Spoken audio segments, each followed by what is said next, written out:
Hi everyone, and welcome back as I continue my review of Season 3 selected episodes of Blake 7, Children of Auron.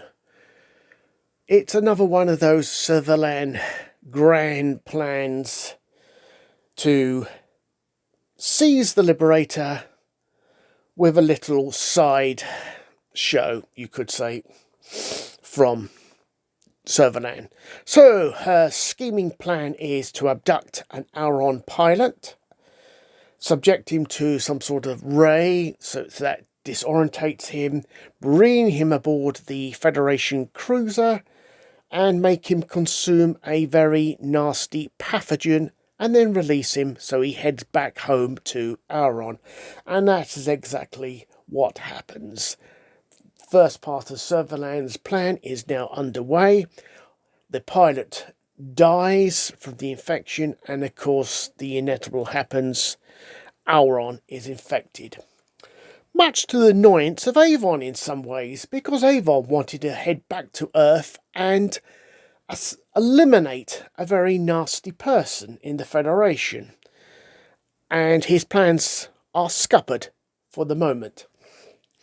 Back on Auron, obviously, they are now sending out SOS, asking for help as the pathogen takes hold and an epidemic has broken out on Auron.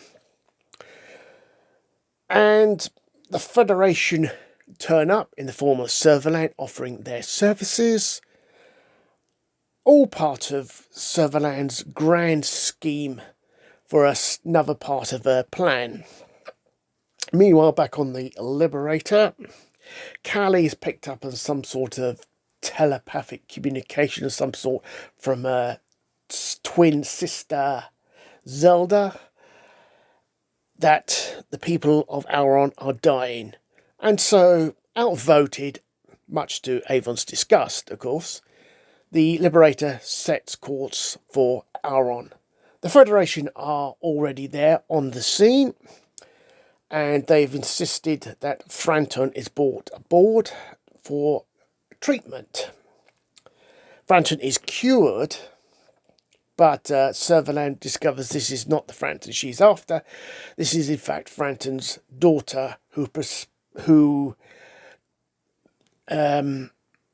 initiated the program of replication.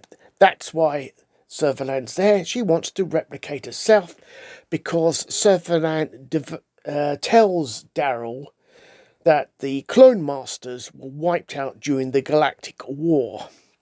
Now, Daryl has an insubordinate called Ginka, and Ginka was passed over for promotion, and he's full of rage, and he'll do anything to overthrow Daryl.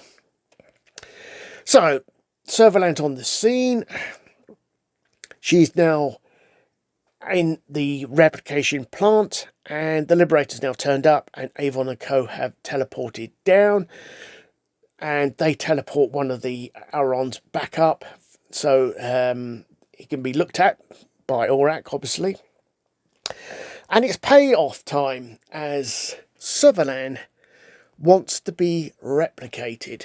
This is only part of her grand plan, obviously, because she is definitely after the Liberator to rebuild the Federation.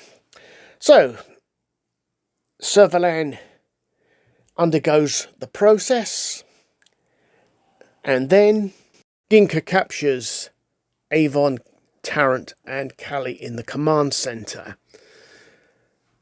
So, Serlin believes that Villa's the only one up on the Liberator, which he obviously not, because Dana's up there, along with now a cured member of the Auron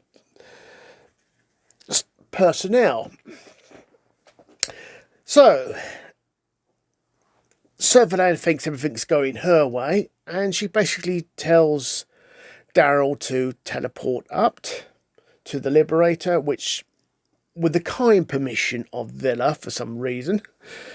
And that's exactly what Daryl does. He teleports up, hoping to jump Villa, and he almost does, but he's then stopped in his tracks by Dana.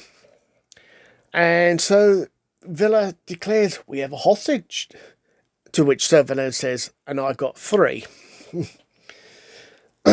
So, Serlin obviously now returns back to her cruiser. And Frampton turns up on the scene in the communications centre to try and free Auron and co. And she acts as a distraction against the Federation guards.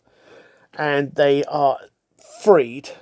There's a little bit of a shootout, but they obviously are freed. And they make their way to the replication plant.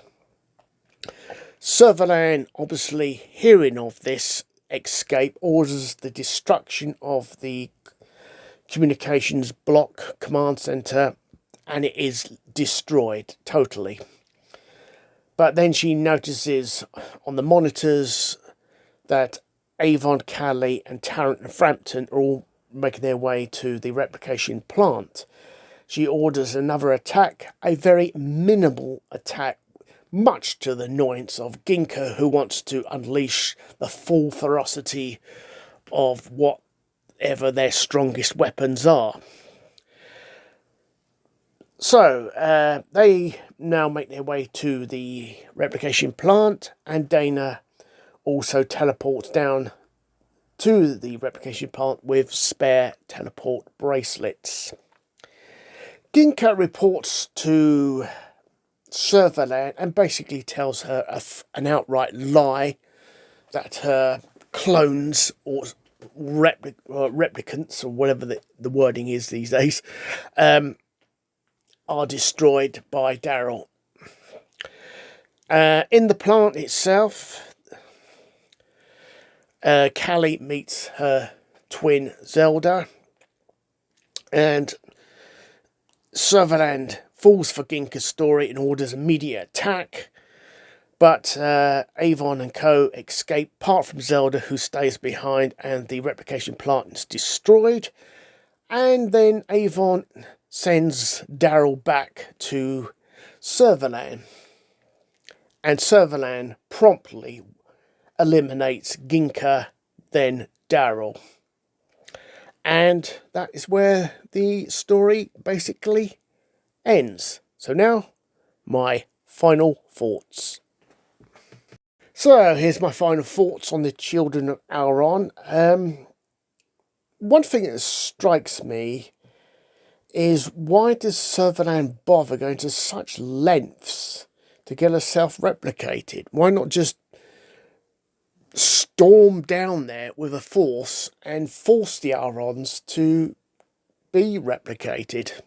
Surely that process would have been a lot easier. But no, it's all sleight of hand, isn't it, with Serlin? Attempts to take the Liberator were, on this one, rather feeble, you could say. It's interesting story from the perspective of Callie, because you now know exactly what planet she comes from and what life is like on her planet, and that her people had perfected this process of replication because she has a twin sister. So it's all rather intriguing, and you get this very brief bit of info that the clone masters were wiped out during the Galactic War, and this is why Serlin is there. Overall, it's not a bad episode, but there were some weak points. Now, the weak point for me, particularly, was this telepathic communication to Callie over this great, vast distance. Now, that doesn't make much sense to me, because I'll be reviewing another episode where she uses her telepathic ability, and Callie points out it has limitations. Overall, not bad episode, and the next one, it's going to be a good one. Goodbye.